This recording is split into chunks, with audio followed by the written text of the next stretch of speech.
warahmatullahi wabarakatuh. Selamat sore Medan. Halo Tribuners, hari ini balik lagi Selamat Sore Medan edisi 8 Februari 2022 ya Mo. Betul sekali. Seperti biasa Selamat Sore Medan akan menghadirkan kepada kalian Top 3 News Today.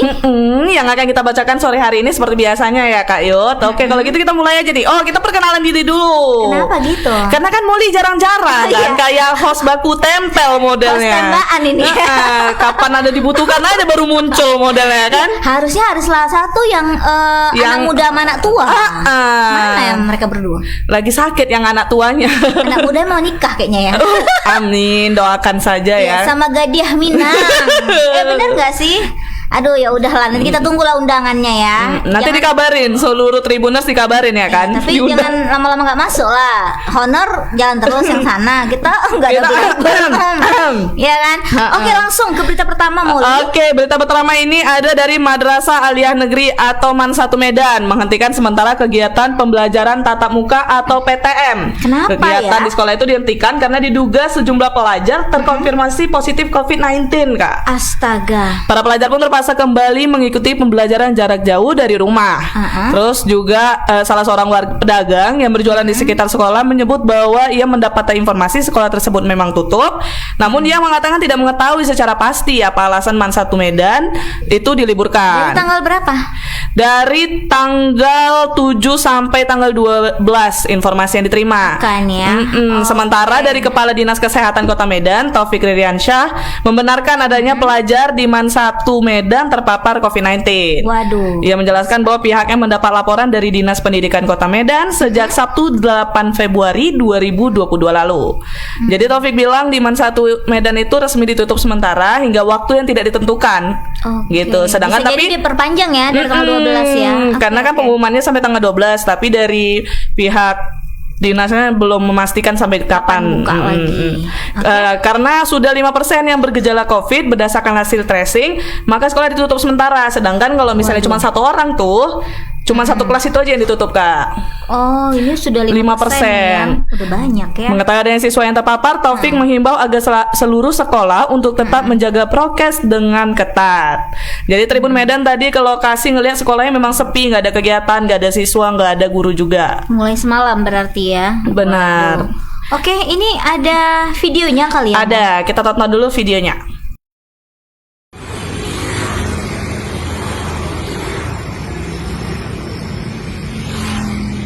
Izin Pak, ini Anissa dari Tribun Medan. Ya. Mau konfirmasi, ini kan Pak katanya ada siswa MAN 1 yang terpapar COVID. Nah saat ini sekolahnya sedang ditutup. Boleh minta tanggapannya Pak? Iya, sesuai dengan peraturan apa kan?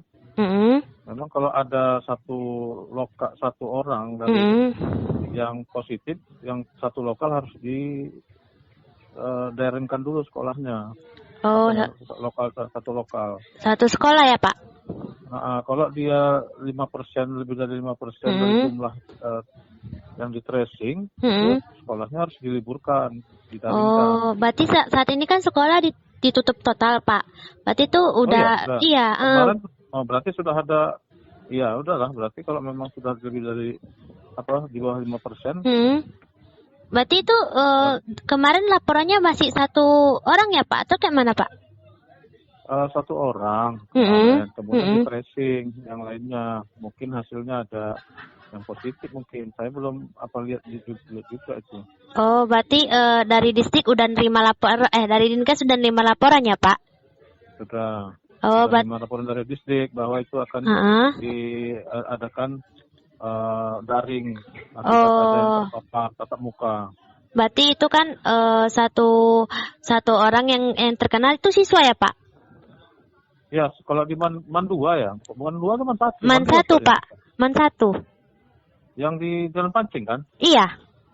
Oh iyalah, itulah dia. Oh gitu. Siswa itu kayaknya. Siswa ya Pak. Tapi sejauh ini mereka yang terdekat udah di tracing ya Pak? Udahlah, kita tracing satu lokalnya semua, kita tracing itu. Dari hasil tracing itu hasilnya gimana Pak? Itulah coba konspirasi sama Bu Mutia bisa hasil tracingnya. Oh kemarin gitu. Oke, berarti Pak, kan ini udah ada yang terkena, mungkin ada himbauan. Puskesmas tempat ya, puskesmas tempat. Oke, mungkin ada himbauan Pak atau apa terkait ini Pak? Terkait apa? Terkait adanya siswa yang terpapar ini, mungkin apakah kemungkinan ada sekolah ditutup lagi atau seperti apa Pak? Ya seperti aturan PTM Yang 10 itu ya Pak? 10 itu semua yang wajib kita lakukan saat ini Bu di Pemkot. Oke, siap. Ada keseragaman ya. Oke, siap. Makasih ya Pak. Baik. Berarti izin saya konfirmasi ke Bu Mutia ya Bu, Pak? Boleh. Boleh. Siap. Bu, Kasih ya. Pak. Atau kepala puskesmasnya ya, bisa kalau Oke. daerah situ bisa kepala puskesmasnya cukup itu. Oke, siap Pak, siap. Terima kasih ya Pak. Nah, itu ya Moy, pembicaraan wartawan kita dengan Kepala Dinas Kesehatan ya.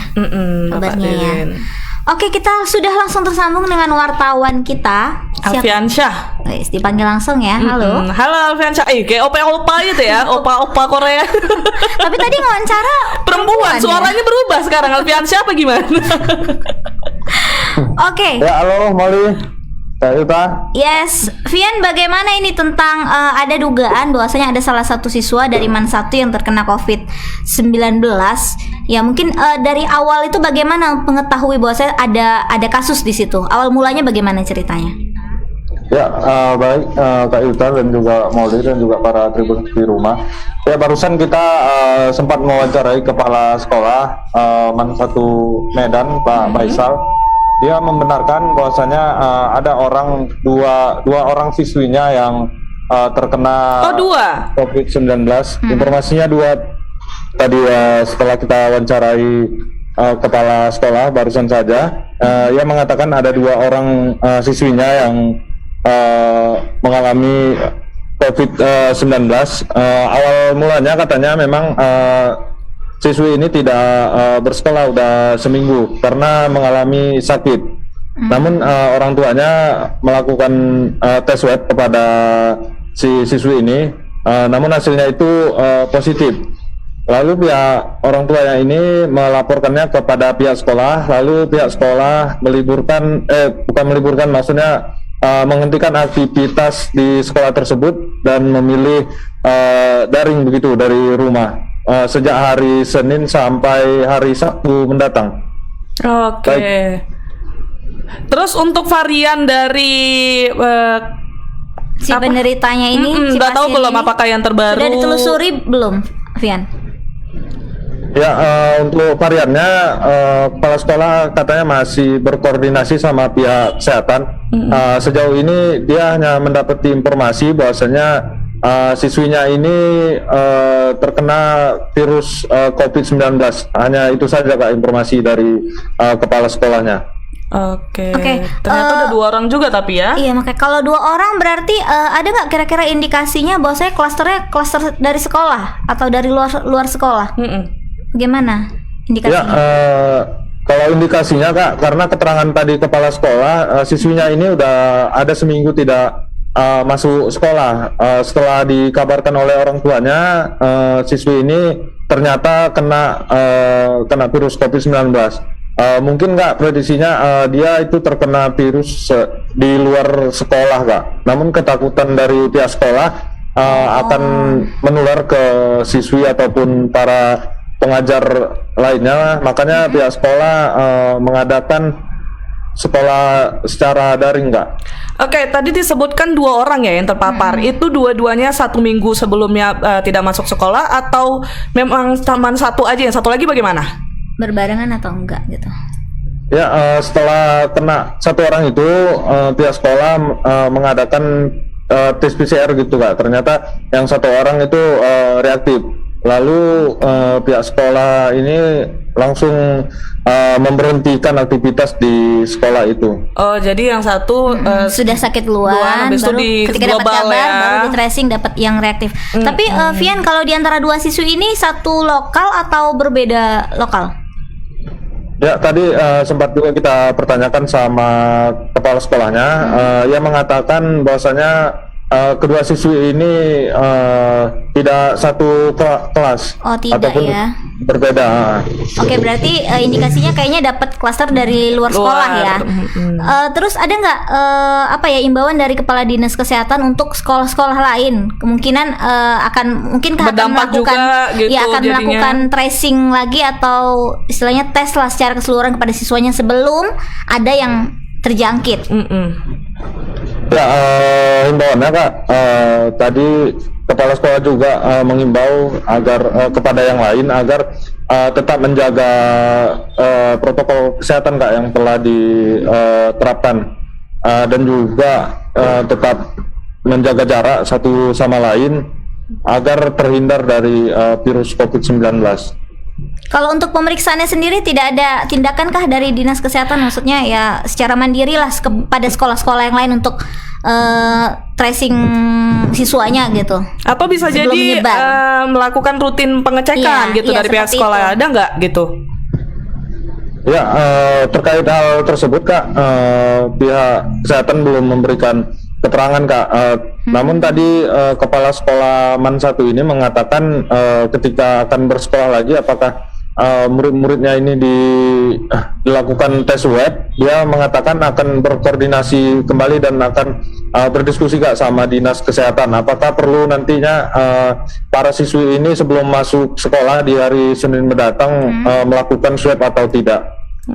Baik. Vian, tadi ada wawancara sebelumnya di video kan, katanya disuruh konfirmasi juga ke puskesmas setempat gitu ya. Kira-kira angka di wilayah MAN 1 ini bagaimana angka positif COVID-nya? Maksudnya Kak, angka positif gimana Kak? Untuk di daerah MAN 1 itu? Untuk di daerah MAN 1 yang apakah ada penambahan atau memang penurunan angka positif COVID-nya? Ya, sejauh ini Kak kita belum mewawancarai pihak puskesmas Kak, hanya masih dari Dinas Kesehatan dan masih dari pihak kepala sekolah aja Kak. Oke, itu saja. Iya, udah. Oke, terima kasih Vian atas informasinya. Baik. Selamat bertugas kembali, selamat sore. Selamat bertugas kembali. Nah itu tadi, waduh harus hati-hati ya. Iya, jangan sampai jadi daring lagi kan gitu. Iya, karena itu pusing di siswa-siswi, bukan siswa-siswinya yang pusing, mamanya yang pusing. Ya kan harus ngajar ya seperti apa. Tapi MAN 1 Medan ini alumni teman beliau yang sering bersama beliau lah. Oh iya, host yang di sebelah yang kayak Chow Yun Fat. Aduh, harusnya kita tanya bagaimana tanggapan dari alumni MAN 1 Medan ya mengetahui kan? sekolahnya ternyata ada yang terpapar jadi ditutup sementara. Bagaimana kan? Apakah memang di MAN 1 Medan atau gimana kita telepon aja orangnya alumni ini? Usah, dia seorang sibuk sekota Medan, susah itu. Apalagi dia hujan gini kan, nyari tempat di sudut gitu, dia nggak tahu ngapain. Berhubung Tribuners lagi hujan di luar, tetap hati-hati. Yes. Apalagi kan jam pulang kerja kan ya, hati-hati di jalan. Jangan buru-buru lah ya. Karena baik, kalau hujan licin jalanan segala macam ya kan. Oke, itu tadi berita pertama. Semoga inilah ya, tidak ada lagi sekolah-sekolah lain yang ikut dalam agenda menutup sekolahnya. Sekolah ini. Tapi sih harapanku ya, Mol, kayaknya harusnya ada lah ya biaya mandiri lah dari sekolah atau bantuan lah dari dinas kesehatan untuk rutin kan, setidaknya minimal lah sebulan lah sekali untuk nge-swab semua siswa. Jadi kan tracing juga kan. Jadi biar tenang, karena katanya yang varian terbaru ini gejalanya itu ringan, apalagi kalau yang sudah pernah kena varian Delta. Tapi yang lebih parahnya lagi, banyak yang bilang banyak yang memanipulasi positifnya. Itu juga. Iya, banyak sih berita tiba-tiba periksa ya kan, belum periksa udah keluar hasil positif. Tapi dia ngecek tempat lain tetap negatif kan. Udah banyak tuh kejadian. Maunya kalaupun kita cek positif, double check lah ya. Udah di pandemi kayak gini, cuan tetap aja ya harus nyari ya. Aduh, nggak ngerti lah. Aduh, tolonglah ya. Nggak ngerti kali aku sama orang yang kurang-kurang duit ini. Iya sih, ya udahlah, itu berita pertama kita. Molly, kita masuk ke berita kedua. Siap, ya. Apa tuh? Tentang mak-mak juga kayaknya ini. Mak-mak juga ya. Iya. Terjadi, maksudnya diharapkan jangan terjadi panik buying ya, bahwasanya terkait sama harga minyak makan, minyak goreng. Ya kan, apalagi mau makan lapar. Posisi hujan kan sis. Medan kali kita ya. Atau kita bawakan secara Medan kali gimana? Oke, harga minyak goreng di Sumut ternyata masih belum rata. Iya, beda-beda masih Kak. Iya Betul kan, tuh. apalagi sejumlah pasar tradisional ini Molly masih menggunakan harga sebelum aturan baru pemerintah tentang harga minyak goreng. Makanya apalagi di sini informasinya di Rantau Prapat di salah satu swalayan terjadi panik buying, ibu-ibu menyerbu secara berdesakan. Waduh, Banyak, bukan di sana aja, di Medan iya, juga. di Kak. Medan juga ya. Apalagi di retail modern gitu ya, pasti waduh, pasti berdesakan ya kan. Aduh, makinlah menimbulkan klaster lagi. Bisa Aduh. nanti dia satu dus dibelinya sendiri kan? Iya, itu mau usaha minyak Mau jualan gorengan. atau mau spa minyak goreng. Iya, jadi hal ini terjadi mulai karena hampir rata-rata minyak goreng di retail modern itu mengalami kekosongan stok. Jadi dikonfirmasi kepada Kadis Perindustrian dan Perdagangan Sumut, Bapak Aspan Sofyan, yang mengungkapkan bahwa harga minyak goreng ini memang masih belum rata karena produsen dalam masa pendistribusian kepada distributor. Artinya yang sudah beredar itu masih harga lama, ya kan? Dan yang masih harga baru ini masih proses pendistribusian. Jadi belum dapat yang harga 14.000 ya. 14 atau 18 gitu ya. Tapi kan BTW kan udah lama itu, tapi agak lama juga ya pendistribusiannya ya. Iya, medan yang ditempuhnya naik gunung. Melewati gunung, lautan, lembah ya. Iya, khawatir. Nah, jangan sampai kejadian kayak yang hari itu truk minyak curah tumpah, minyak curah loh ya, sebanyak apa tumpah di Jalan SM Raja. Ya, mungkin itu pendistribusiannya payah sampai tumpah, mungkin nggak nyampe tumpah gitu, tapi nggak ya, bercanda. Jadi Pak Aspan juga ini bilang informasi dan pesan dari Pak Menteri Perindustrian Perdagangan ya, dia bilang tunggu 4 hari ke depan supaya produsen sama distributor bisa menyediakan ke pasar retail modern. Jadi waktu itu katanya kesempatannya waktu Pak Aspan ini memberangkatkan minyak dari Permata Hijau Group, ya kan, produsen minyak sekitar 40.000 liter. Berarti udah stoknya cukup aman lah harusnya. 40. Udah banyak kali. Boleh kalau di rumah sehari pakai berapa liter sih minyak goreng? Enggak masalah. Jadi makannya apa? Makan angin. Makan terbang. Oh, kirain makan yang pakai nggak pakai goreng minyak, pakai Pasir. Ada loh gorengan pakai. Iya, gorengan kacang kerupuk. itu kacang sihobu ya dari Medan ya, nggak digoreng dia, dipasirin. dibakar di pasir, kayak mana sih? Jadi sebenarnya, tapi ada cerita lucu lah ini Mol. Jadi kalau misalnya gara-gara fenomena minyak goreng ini, ada satu keluarga sampai mengaku tidak. Iya, aku baca beritanya tuh. Aduh, pokoknya anaknya, bapaknya, mamanya, kakaknya, adiknya, neneknya beda semua, nggak kenal. Iya, karena untuk masing-masing, karena ada persyaratan di retail modern juga. Minimal beli 2 ya, gua Iya, salah. maksimal. Sorry. Jadi setiap satu keluarga, jadi ya udah disuruhnya anaknya ada 7, dapatlah 7 liter. Maksa kali, ya Allah. Oke, dan harapan Pak Aspan ini juga berharap agar pendistribusian dapat berlangsung dengan cepat ya Tribuner. Jadi sabar, jangan panik buying ya. Lagian nggak baik juga buat kesehatan kalau konsumsi minyak berlebihan. Sama kayak masker kemarin yang susah waktu pertama iya. tuh. Iya, Jangan sampai kayak itu. gitu.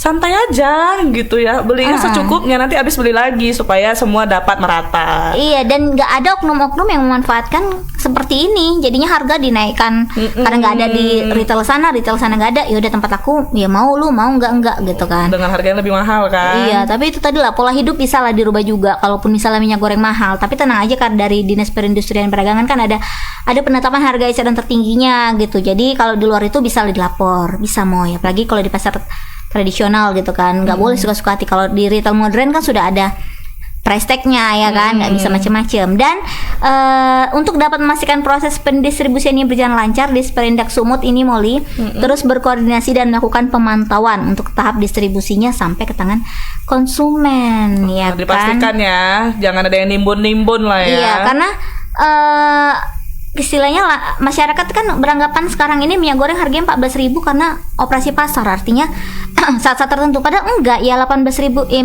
itu memang sudah harga standarnya. Ya kan, karena kemarin tuh sempat 18.000, jadi sudah ditetapkan harga eceran tertingginya tadi untuk yang minyak curah 11.500, 13.500 untuk minyak goreng kemasan sederhana, dan yang premium itu yang 14.000. Jadi jangan istilahnya mumpung 14.000 nih beli, enggak. Istilahnya bukan operasi pasar murah, tapi memang akan kedepannya akan seperti itu harganya. Seperti itu. Jadi jangan panik buying, beli banyak-banyak sampai keluarga pun tak kau anggap kan gitu. Iya. Kan. Pura-pura enggak. Setelah beli setelah beli udah di keluarga lagi. Yes, katanya berhasil. Dia bangga ya kayak gitu ya. Iya, makanya dari Dinas Perindustrian dan Perdagangan juga memang memantau ini. Bahkan katanya juga akan menindak tegas produsen nakal. Jangan nakal ya, Moy. Untuk itu kita lihat ini ada video terkait berita ini.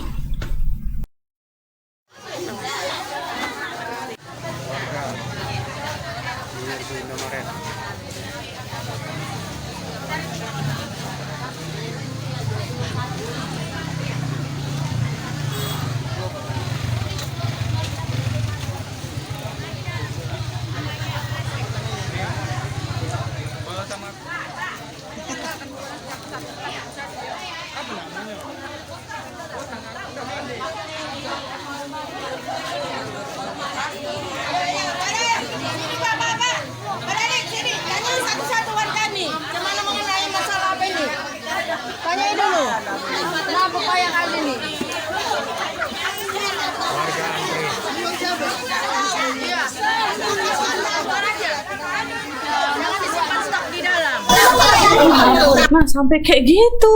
Waduh, kayak Itu kan nggak prokes kan ya, kayak hampir ricu ya. Kalau kayak lagi di demo tuh tempat retail. Enggak, kalau selip aja nih kasirnya ya kan. Wah, jadi dia viral. Iya kan. Aduh. Langsung habis ya. Tapi aduh, Sampai harusnya kayak nggak gitu seperti ya. itu ya. Tapi itu antrian ya mengular ke luar atau gimana ya ceritanya itu tadi ya? Kita tanya aja langsung Sama wartawannya ya. Halo. Ini wartawan Kartika. spesial ini ya, spesial mall. Belanja-belanja. Enak nih ya, liputannya di mall terus. Itu Kak Molly dan Kak Yuta, selamat sore. Selamat sore. Itu Sore, payung memang Kak. udah tebal ya sekarang, Kartika. Itu payung penampung garam itu supaya buang sial. Enggak sih, iya enggak sih? Salah ya. Oke, Kartika, bisa dijelaskan itu tadi kenapa tuh di dalam video bisa berame-rame kayak gitu? Halo Tika. Halo. Apakah suara waduh nge-freeze ya? Nge-freeze. Ya, Kak Yuta dan Molly. Baru tersambung lagi. Tika, apakah suara di studio sudah terdengar jelas? Ya, tadi berdasarkan video yang kita lihat tadi itu adalah suasana bagaimana para pembeli itu mengejar minyak goreng yang sejak dikeluarkan kebijakan pada 19 Januari lalu bahwa mulai dari 19 Januari ketetapan harga minyak goreng sudah 14.000 hingga saat ini minyak goreng di dan maupun di Sumatera Utara ini sudah mulai langkah tak. Berdasarkan pantauan saya hari ini untuk beberapa retail modern seperti Lotte Mart, kemudian juga Indomaret, Alfamart dan beberapa retail modern sebagian besar ini masih kosong, Kak. Dan kemudian juga berdasarkan pantauan saya tadi di beras pagi supermarket, harga minyak goreng sendiri untuk 1 liter kemasan sederhana itu ditetapkan harga 14.000. Ini kurang sesuai karena untuk ketetapan dari pemerintah harga minyak goreng untuk kemasan sederhana itu ditetapkan harga 13.500.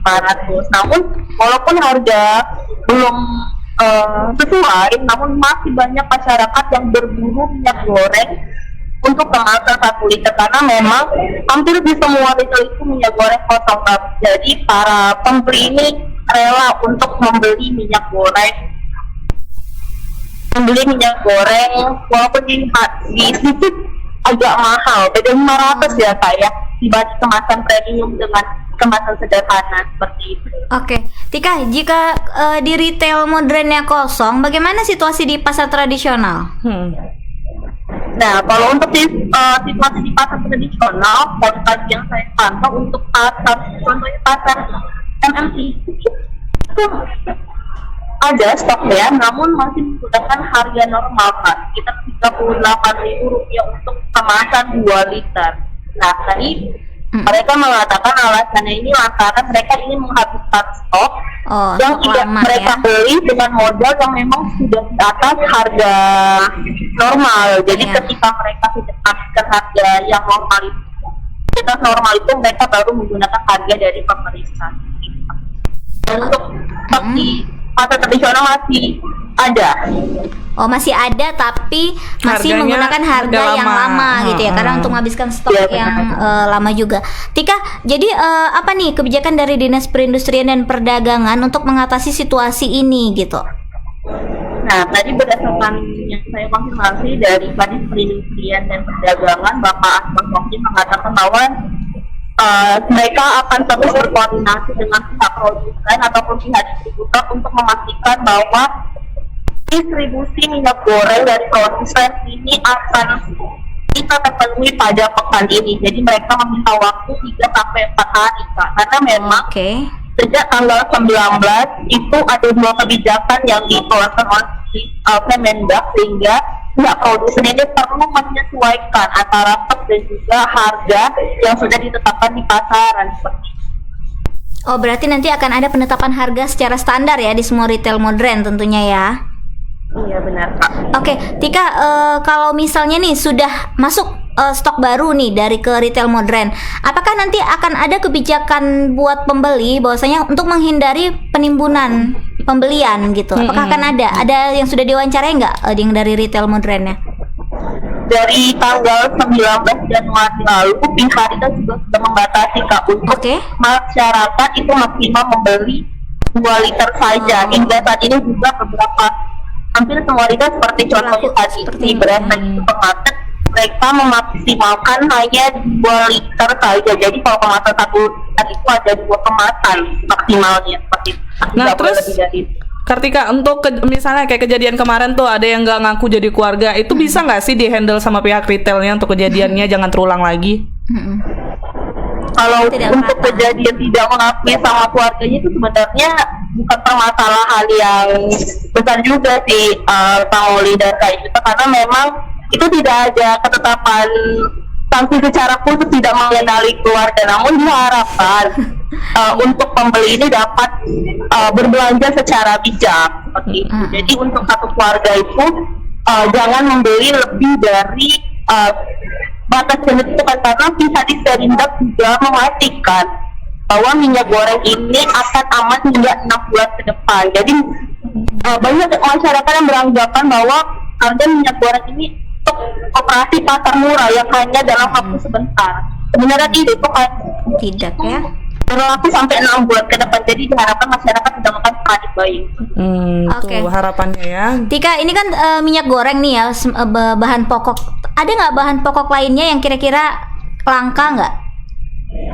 Kalau sejauh pantauan saya untuk bahan pokok yang langka selain dari minyak goreng itu tidak ada, Kak. Namun ada beberapa bahan pokok yang mengalami kenaikan harga seperti beras. Namun beras perlahan sudah mulai turun. Kemudian ada gula kemarin itu mencapai harga Rp14.000 yang sebelumnya harga normal itu 12.500.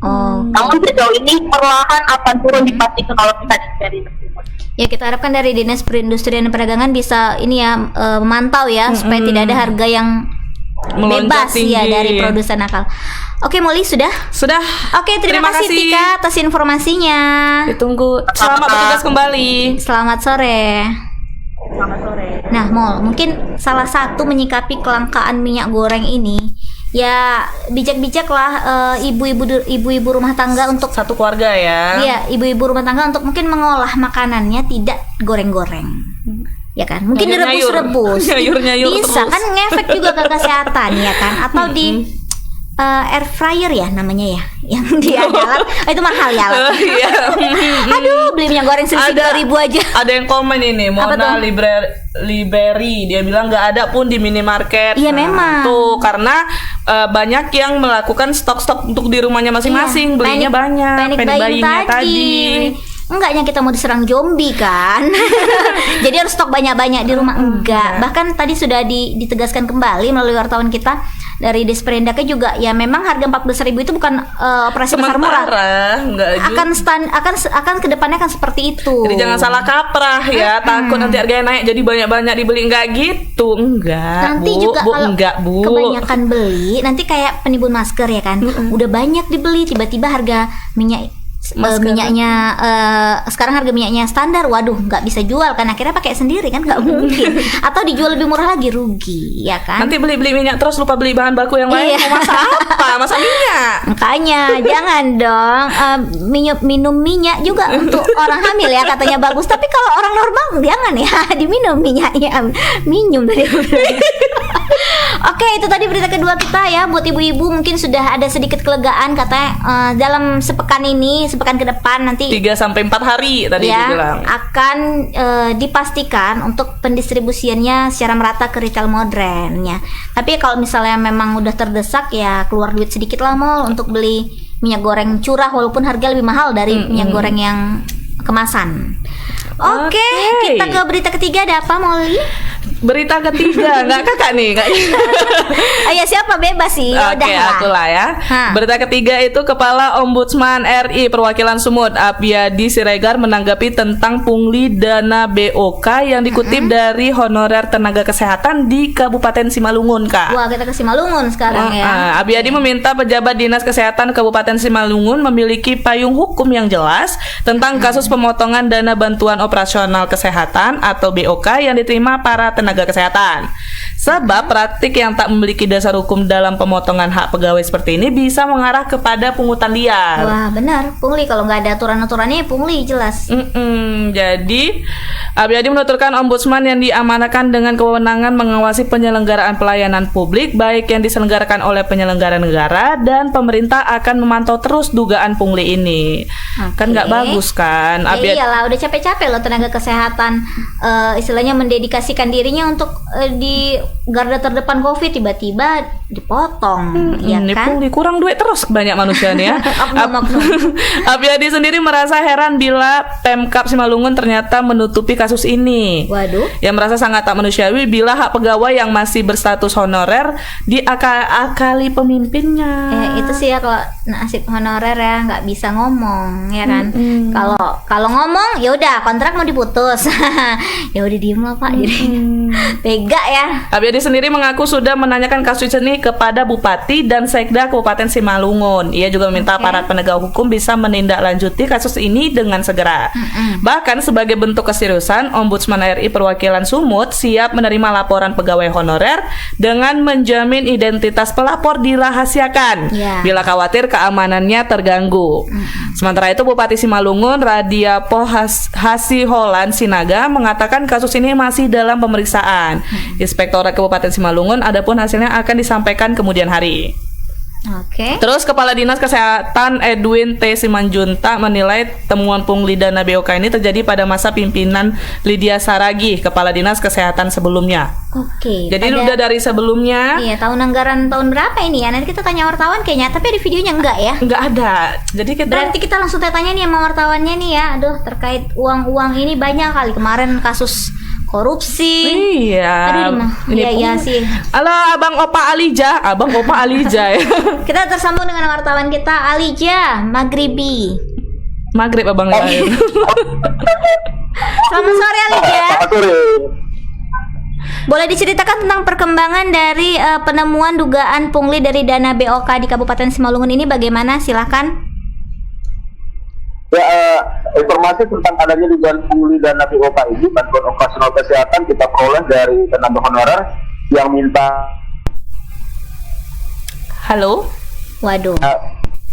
Alija, putus-putus nih. Saya dirahasiakan. Alija, kurang jelas suaranya.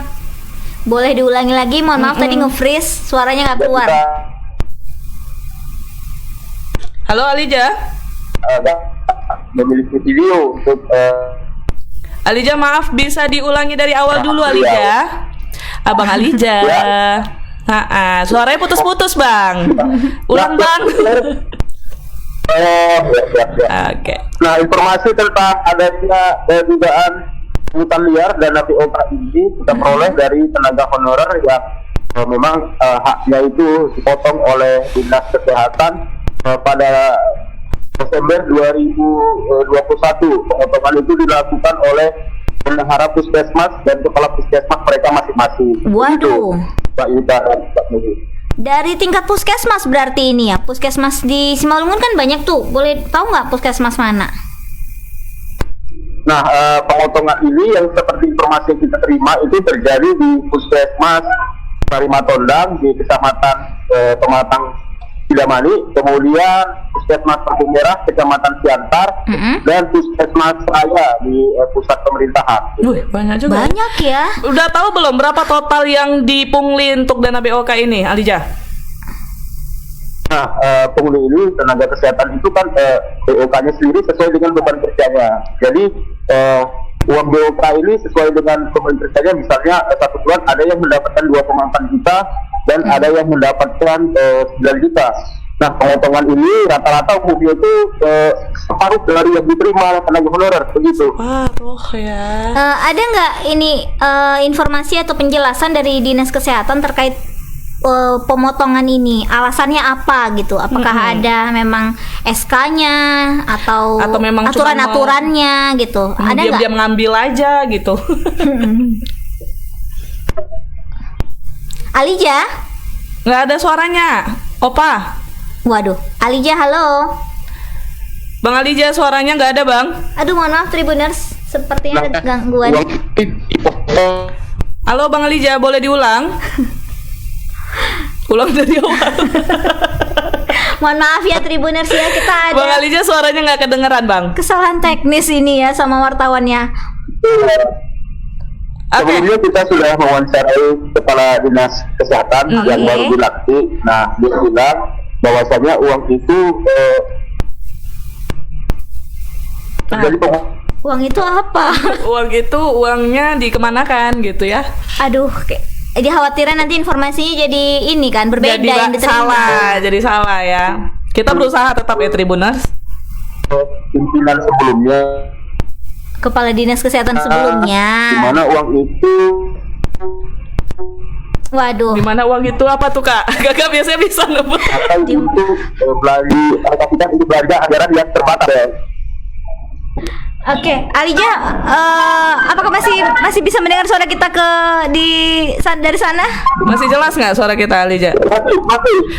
Boleh. Tapi suara Alijanya nggak jelas ke studio. Boleh nggak di close dulu videonya? Nanti kita lanjutin lagi biar suaranya bisa terdengar jelas ke Tribuners. Takutnya nanti informasinya Jadi salah. iya jadi salah diterima.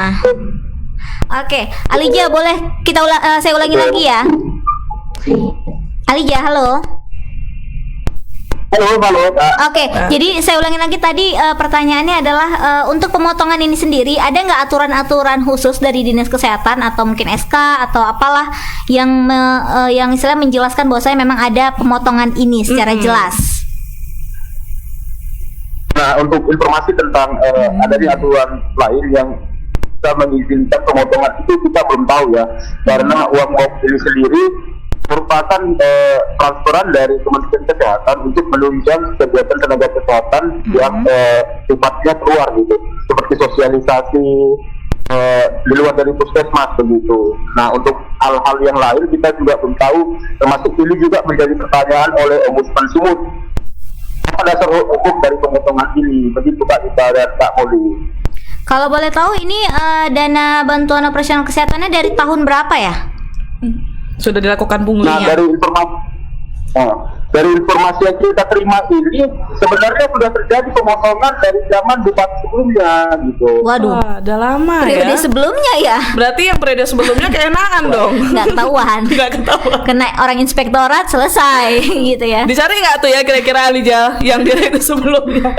Jadi bagaimana tindakan selanjutnya ini? Karena kan terkait dugaan punglinya dari masa periode sebelumnya nih. Apakah akan ada pemeriksaan terhadap orang-orang yang terkait, apalagi Kepala Dinas Kesehatan yang sebelumnya juga katanya ya di masa Kepala Dinas Kesehatan Lydia Saragi. Apakah akan diminta pernyataannya terkait hal ini? Nah, kita sendiri sudah mengonfirmasi ini ke Inspektorat langsung Pak Oganda Siombing dan beliau yang Halo Alija. menyampaikan. Waduh, maaf deh Tribuners ya. Kita terjadi kesalahan jaringan karena lagi hujan juga kan di luar ya. Akan memanggil Kepala Puskesmas dan Halo Alija. pejabat Dinas Kesehatan sebelumnya untuk halo. Oke, silakan dilanjutkan. Halo. Iya, silakan dilanjutkan Alija. Ya, kita sudah mengonfirmasi ini ke Kepala Inspektorat Kabupaten Simalungun, dan beliau menyampaikan akan memanggil kepala puskesmas yang disebutkan telah terjadi pemotongan uang box tenaga kesehatan. Yes. Nah, beliau juga berencana akan memanggil pimpinan dari dinas kesehatan periode sebelumnya. Begitu Pak Ita dan Kak Mobi. Jadi tetap bakal diperiksa ya ternyata ya.